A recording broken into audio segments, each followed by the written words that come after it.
E agora, às 10 horas e 42 minutos, Jeremias, nossas convidadas agora aqui no Jornal da Rede Alesp são as especialistas em gestão corporativa, que é Sheila Chimati e Yara.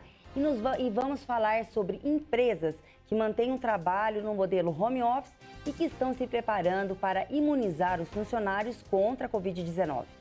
Bom dia a vocês, sejam muito bem-vindas.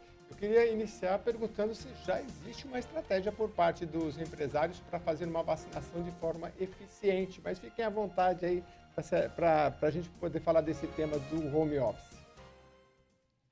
Bom dia, Jeremias, tudo bom? Obrigada aqui pelo espaço. E eu acho que é um pouco prematuro para os empresários começarem a fazer qualquer tipo de gestão e apenas saberem algumas normas que são fundamentais para que eles possam organizar a gestão. Então, primeiro a gente sabe quais são as normas que estão girando em torno dessa questão da vacinação e depois cada empresa começa a fazer sua própria organização. Então, a doutora Yara aqui vai falar um pouco sobre a lei da vacinação e como que isso está sendo recebido pelos empresários. Bom dia, Lilian. Bom dia, Jeremias. Bom dia a todo mundo que está assistindo a gente. Bom, esse tema tem sido muito polêmico aqui, né, no nosso Brasil, porque ainda não existe uma legislação específica que fale sobre a obrigatoriedade ou não da vacinação. A gente tem a lei lá do coronavírus, lá de março do ano passado, de fevereiro do ano passado, de 2020, que prevê essa possibilidade da vacinação obrigatória.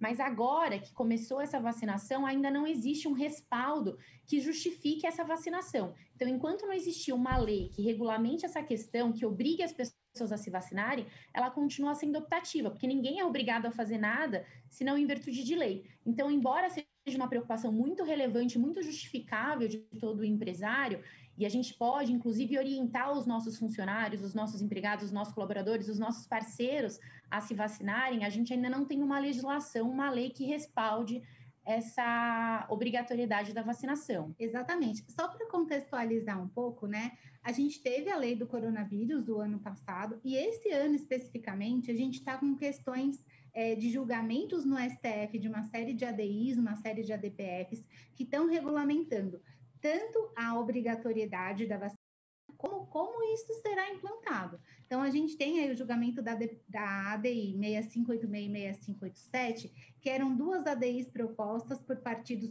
políticos, e uma delas era contra a vacinação compulsória e outra delas era a favor. O que aconteceu? Dia 17 de dezembro do ano passado, foi julgada essas duas ADIs que tratavam do mesmo tema, e nesse julgamento, o STF ele decidiu pela compulsoriedade da vacinação, e ele ainda fez uma ressalva. A vacinação ser compulsória não significa que ela vai ser forçada. Então, o que acontece? As pessoas, elas vão receber a vacinação de forma compulsória, mas nesse julgamento, o STF, ele previu algumas sanções para aquelas pessoas que se recusarem a receber a vacina.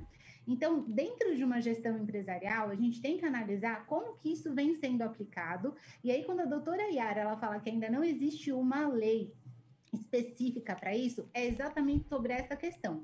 Lá no STF, eles já autorizaram a vacinação compulsória e eles delegaram também a possibilidade dos estados, municípios e Distrito Federal de regulamentar qual que vai ser a multa, qual que vai ser a sanção, eventualmente uma restrição a locais públicos, que vai ser aplicada para as pessoas que se recusarem a tomar a vacina. Ficou claro? Sim, com certeza.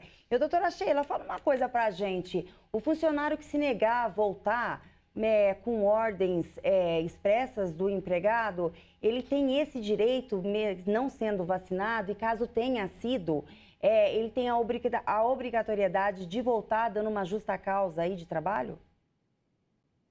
Olha, essa aqui eu vou deixar para a doutora Yara, que é especialista na área de gestão trabalhista, ela pode responder melhor que eu. O retorno das atividades, ele tem a ver com o poder diretivo do empregador. Então, o empregador pode sim obrigar os seus empregados a retornarem ao seu ambiente laborativo, mas cabe ao empregador garantir um ambiente de trabalho seguro e sadio, porque essa é uma obrigação constitucional do empregador. Se o empregador obrigar o seu empregado a retornar e não garantir esse ambiente saudável, ele pode ser responsabilizado. A Covid-19 pode ser reconhecida uma doença do trabalho, por exemplo, se tiver comprovado o nexo de causalidade entre a doença e o ambiente de trabalho, se tiver contaminação em massa, e aí ele ter vários prejuízos financeiros e ter também um prejuízo reputacional. Então, essa retomada das atividades precisa ser segura. Doutora Yara, quando a senhora fala em um ambiente, né, um ambiente seguro, então toda empresa que ela segue os protocolos exigidos para evitar o contágio do Covid-19, eles já estão aptos, então, para exigir a volta dos seus funcionários? Sim, eles estão aptos para exigir o retorno dos empregados para as atividades, e é importante não só disponibilizar meios de segurança, máscara, álcool, garantir o distanciamento social, mas como é importante fiscalizar o cumprimento dessas orientações de saúde e segurança. Porque não adianta todos os empregados estarem juntos e eventualmente alguém abaixar a máscara, todo mundo começar a se abraçar e se beijar ali no ambiente de trabalho, todo mundo sair para o almoço e na hora do almoço está todo mundo comendo pertinho, aqueles refeitórios que são muito juntinhos. Então, essa fiscalização, ela precisa ser feita pelo empregador, e se os empregados não observarem, aí sim a gente pode pensar numa dispensa por justa causa. Então, precisa advertir, precisa orientar, precisa fiscalizar, e aí, se o empregado não cumprir com essas exigências, aí sim uma sanção pode ser aplicada. Eu só vou fazer uma ressalva, que assim, é uma timeline importante, né? Porque assim, quando o empresário vai poder começar a se organizar para implementar essas questões de segurança do trabalho? E aí é importante, muito relevante a gente falar o seguinte: todas as decisões, como nunca visto antes no STF, elas estão saindo muito rápidas. Então, o que a gente tem hoje é a autorização para vacinação compulsória, e logo do lado, como eu tinha dito anteriormente, que eles estão regulamentando se pode fazer e como fazer, já regulamentaram o que pode fazer, e agora como fazer, eles estão regulamentando pela DPF 76. E se a gente lê o andamento da DPF 76, a gente já vê que o último despacho dessa DPF foi uma determinação para que os municípios, os estados e o Distrito Federal entregassem em 5 dias a relação de quantas vacinas eles têm, de quantas seringas eles têm, de qual que é o plano, como eles estão se adequando ao plano nacional. Então, é importante falar que o governo está andando muito rápido. Então, qualquer atitude do empresário, ela já poderia ser aplicada a partir desse momento, para que quando acontecer a vacinação, ele já esteja apto a chamar os funcionários para a empresa. Já que a gente está falando aí de empresas, de home office, eu queria então deixar claro, as empresas elas podem comprar quando tiver vacina e vacinar os seus funcionários, ou sim ou não? Olha, esse tema não existe resposta certa ainda, porque a gente está falando aqui muito, não existe uma lei que respalde a vacinação ainda, e a gente está falando de uma questão um pouco ética, porque talvez as pessoas que trabalham em empresas grandes, que têm melhores condições, elas vão poder ser vacinadas primeiro do que talvez as pessoas que estão no grupo de risco. Então, tem uma questão ética, o que grande parte do empresariado está se discutindo em ajudar o governo federal a adquirir essas vacinas, a ajudar no plano de vacinação, de forma a garantir que todas as pessoas do grupo de risco sejam vacinadas nesse primeiro momento, e aí, num segundo momento, as empresas privadas ajudarem os governos estaduais, municipais e o governo federal na vacinação em massa das pessoas que não são consideradas esse grupo de risco. Então, esse tema é um tema muito quente, está sendo muito discutido, principalmente nessa última semana. Ainda a gente não consegue falar se isso vai acontecer ou não vai, mas isso já está no radar de muitas e muitas empresas grandes, assim. A Ford está discutindo isso, muitas empresas de tecnologia estão discutindo isso. Enfim, a gente vai ter que acompanhar efetivamente as cenas dos próximos capítulos para não garantir um tratamento diferenciado para pessoas que estão em empresas de grande porte. Exatamente.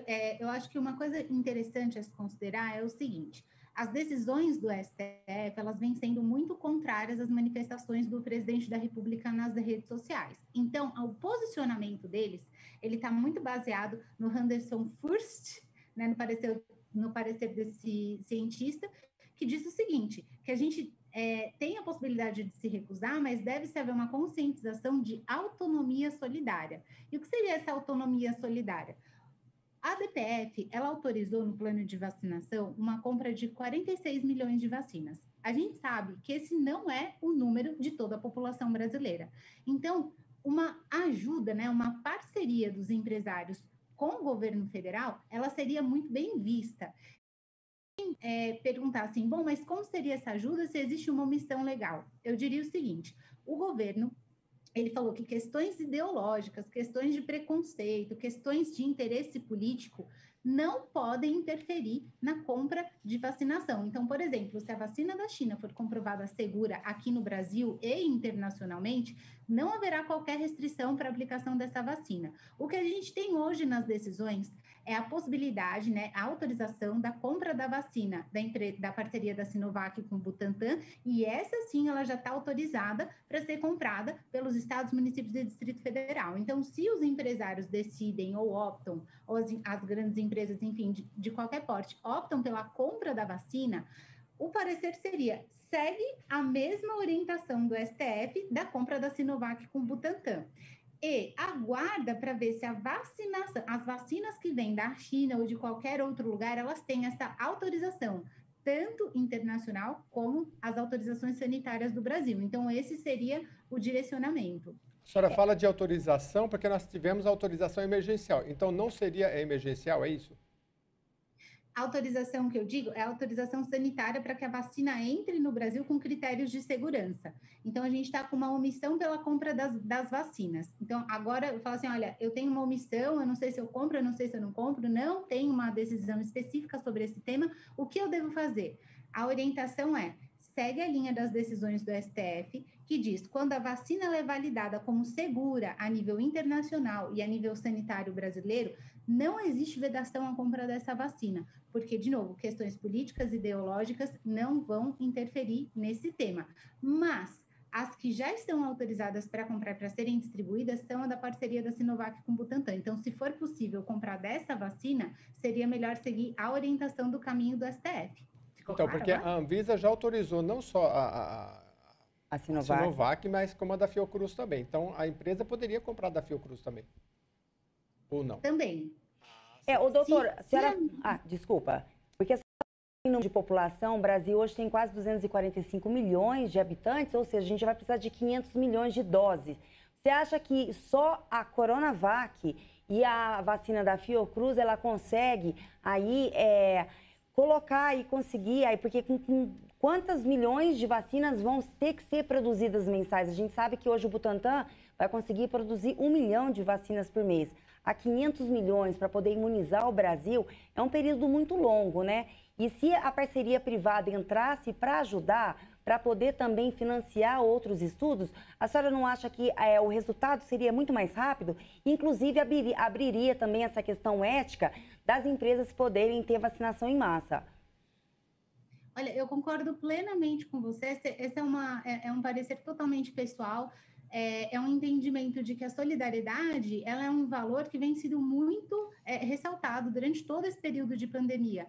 Aquilo que a gente chama popularmente de vacinação do Brasil, pelo parecer do Henderson Furst, ele chama de imunidade rebanho. Então, assim, claro que algumas pessoas vão se recusar, isso é natural, a unanimidade ela seria quase que impossível, mas a vacinação em rebanho, ela vai depender também da ajuda dos empresários junto com o governo federal. Por quê? Porque a gente sabe que outras medidas, financeiramente falando, já foram tomadas no passado, como, por exemplo, o auxílio emergencial, as várias políticas de redução fiscal. Então, o Brasil ele encontra-se nessa necessidade de comprar todas essas vacinas e também com um gap financeiro muito grande. É claro que as parcerias e o auxílio do poder privado, ele ia muito de encontro com esse auxílio e essa afirmação do valor de solidariedade. Então, eu concordo sim, é um posicionamento super válido, é uma política que poderia ser muito bem divulgada, porque nessa parceria, pessoas podem ser beneficiadas. Muito bem. E complementando aqui, eu acho que essa ideia, né, das empresas privadas ajudarem, inclusive dá um fôlego para o governo para efetivamente vacinar aquelas pessoas que estão sem condição, estão sem acesso, sem emprego. E aí, tanto o setor público quanto o setor privado trabalham juntos para atingir essa imunização em rebanho e todo mundo voltar ao normal o quanto antes. Normal. Vacinação nesse universo corporativo é bastante complexo, né? Até porque se você tem uma pessoa que não quer, mas ao mesmo tempo ela é empregada, ela pode se sentir intimidada, mas aí ela sabe também que se ela não for vacinada, ela vai comprometer os colegas de trabalho. É bem complexo, a democracia é complicada mesmo. Mas eu queria aproveitar, doutora Sheila e doutora Yara, para falar um pouquinho dessa questão do home office. A gente completou aí praticamente um ano aí de do início da pandemia. Como é que vocês estão analisando? Já está mais sedimentado essas questões jurídicas? O que tem vindo mais chegado para vocês de questões que ainda não estão bem estabelecidas, quanto a horários, enfim, algumas empresas preferem mais o home office, outras não podem, enfim. Bom, a gente aprendeu a trabalhar em home office, né? O ano passado, todo mundo pegou o computador, colocou debaixo do braço, né? As pessoas que podiam foram para casa, acharam que ia ficar assim por 15 dias e a gente vai fazer aniversário de um ano aí nessa nova realidade. E aí as empresas, as pessoas, enfim, a sociedade aprendeu muito com isso.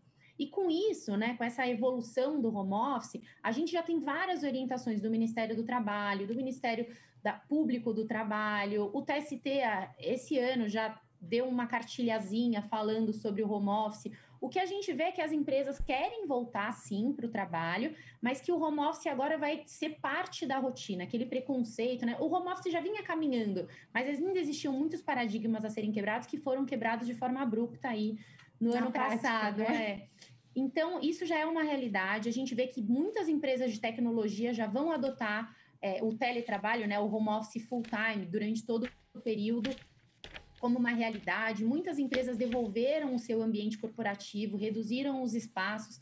Então, o home office já é uma realidade e ele veio para ficar. As empresas já estão se adaptando, desenhando políticas para que as pessoas tenham a possibilidade e a liberdade de escolher 2, 3 dias para ficarem em casa. Então, isso é uma realidade que chegou ano passado, veio para ficar e tem sido cada vez mais requisito, inclusive dos próprios empregados. Vão participar de alguma entrevista, mas é possível fazer home office? Eu posso trabalhar em teletrabalho quantas vezes por semana? Como isso vai funcionar? Então, já é uma realidade. E no caso, tem que ter uma alteração no contrato de trabalho, certo? Se a gente pensar num contrato, né, de teletrabalho, em que a pessoa trabalha de forma preponderantemente fora do ambiente, aí precisa de um contrato específico, contrato de teletrabalho. E aí a gente vai voltar com vocês, então, depois para poder prosseguir com esse tema que é muito relevante. Aliás, Yara, como é o seu sobrenome e a sua função? Porque eu estou aqui com a da Sheila. Meu nome é Yara Leal e eu sou sócia aqui no escritório, sócia trabalhista. Yara, eu queria agradecer bastante a vocês e também a Sheila Shimada, que são especialistas aí na gestão corporativa e também na área jurídica, colaborando aí com a gente sobre esse tema de home office e vacinação corporativa. Muito obrigado, até a próxima oportunidade. Obrigada, gente. Tchau, tchau. Obrigada, tenha um bom dia.